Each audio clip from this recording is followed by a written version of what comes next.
Hey everybody, Josie here, and I'm about to watch the new Alien Covenant movie.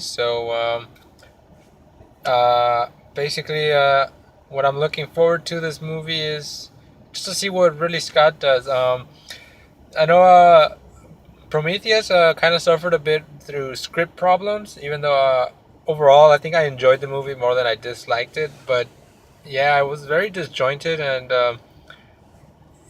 It seemed like there was a lot of great ideas, but just suffered by too many rewrites. I think that's what plagued the movie. I'm hoping this was a little bit more focused and hopefully it's well written. Some of the trailers have me a bit worried, especially the first one, which seemed like it was more of a thrasher horror movie. And I feel like that's not what I want out of an alien movie, but I don't know. I guess we'll find out. And with it being Ridley Scott, I mean, if it's if anything, I know that this movie's gonna look great. It's gonna look gorgeous, just because he has a great eye for like setting up the way he sets up scenes, and just he gets good cinematographers in it. So, if anything, I know it's gonna be a good looking movie. But I'll be back once I watch it, and I'll tell you guys what I thought about it. Okay, so I just got out of watching Alien Covenant, and I don't know. I'm a bit conflicted. I don't think I liked it all that much, but I didn't hate it. It wasn't a bad movie. It was just I don't know. It was just there. I guess. My main problem started pretty much my not my main problem, but the problem started pretty much at the beginning with the first scene, which is um, it's about David, who we saw in Prometheus. So it starts off there, and you spend I think way too much time there, and ultimately I feel that scene was very unnecessary. And then following that scene, we get to the ship, the Covenant, and we meet the crew and all this stuff. They wake up from cryo, and that scene right there, I think that's what should have started the movie, and they should have kind of expanded that scene a little bit better because everything happens really fast. We spent this way too much time at the beginning scene, and then we transition to the scene which I think should have been more important to set up the characters and set up the disaster. And it just basically set up where they're at the ship, and then all of a sudden there's an emergency. Everyone wakes up from cryo, and then stuff hits the fan. And there's some tragedy there, but you're really not giving any time to care about what just happened because you haven't even met the people. You haven't met them, and you're supposed to care that this tragedy happened. So I let that slide. It was like, okay, whatever. It's just a bad way of starting the movie, but okay. After it continued, it got a little better, and it wasn't bad. It wasn't as bad as I thought it was gonna be based on that beginning scene. So all in all, I think it's a better sequel than Alien 3 and Resurrection for sure. But just comes nowhere close to the original Alien and Aliens. Um, the characters, most of them, they're just cannon fodder. They're just there to die, and you don't really care about them. I will say, Danny McBride, he kind of surprised me the most because I was not looking forward to seeing him in this movie, just because he's a comedic actor, and I'm like, I thought he was going to be reduced to comedy relief, which I do not really want in an alien movie. But I will say, he plays it straight, and he does a really good job, and he seems like human, like an actual person. His jokes, they aren't over the top. He has a few, but they're before anything really happens. And they're like stuff you would talk to your friends or people at work. It makes sense, and it humanizes the crew a little bit better. But the rest of the crew, honestly, I don't know. I do not know any of their names because they were just faces. The only other person I know was Danny, who was the female protagonist or one of the protagonists, and even she's kind of bland. She has one scene in the beginning, and then she's kind of absent towards the middle. She's there doing certain things, but she doesn't really do anything towards until the end. And her scene at the end is pretty badass. She does something really cool because in a lot of like horror movies, the protagonists, they only survive because they're getting lucky. They're fighting, but they're struggling.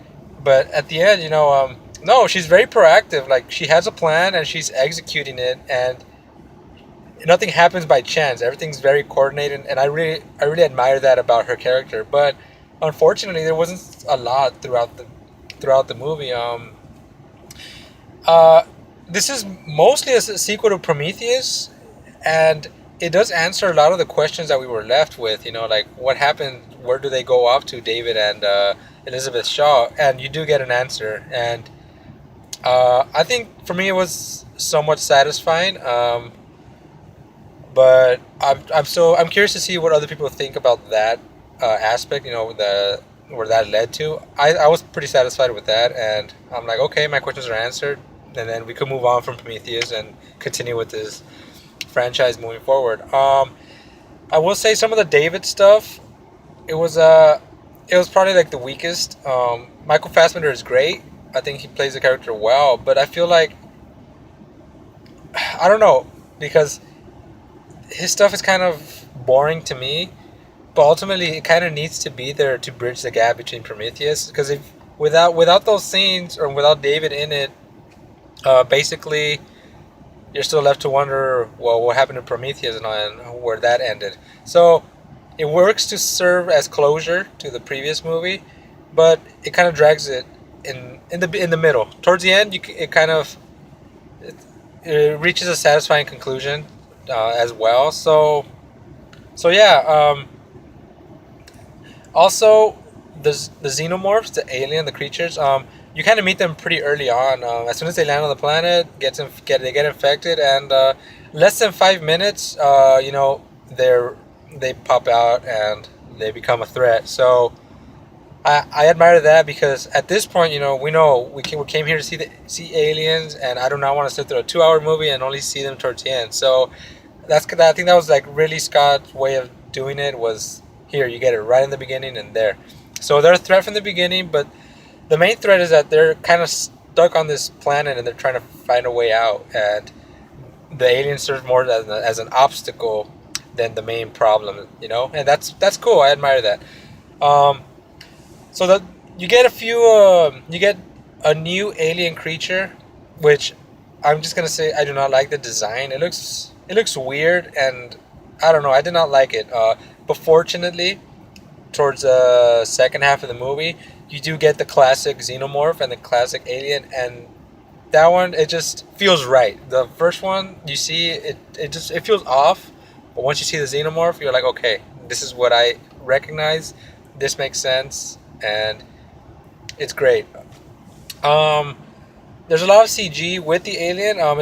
But I believe there are shots with a person in a suit. Though, what I like is that you can't really distinguish the two. The CG is pretty good for the most part. At least with the original xenomorph. With the newer alien, like I said, I think it's the coloring that makes it look off, and the CG doesn't really help. So I don't know, but for the most part, it works great. Like I said, my main flaw is the characters are just there to die, and I will say that the deaths are pretty cool. There's some pretty cool death scenes, but I didn't get a lot of suspense or tension. I don't know. I'm curious to see what other people felt through it, but for me, I never felt any. Since I didn't care for the characters, I didn't feel any tension or anything like that. So, like leave a comment on the video and tell me what you guys thought of. But yeah, for me, it brings it down a lot, and yeah, so that's pretty much it. That's all I gotta say. I will say there's a pretty cool. Surprisingly, there's a pretty badass hand-to-hand fight scene in the middle, like towards the later half of the movie, and I thought it was done really well, and that whole scene was really great. But yeah, so Alien Covenant, it's decent, nothing amazing, and I think if you go watch it and just expecting that it's not gonna be amazing, you'll be fine. It's a good movie to watch. There's nothing else coming out this weekend, so yeah, go ahead, watch it. You'll enjoy it, but just keep in mind that it's not the best movie ever. But yeah, like I said, I'm curious to see what you guys thought. I may be totally alone in my thoughts, but yeah, let me know, and I'll see you guys next time.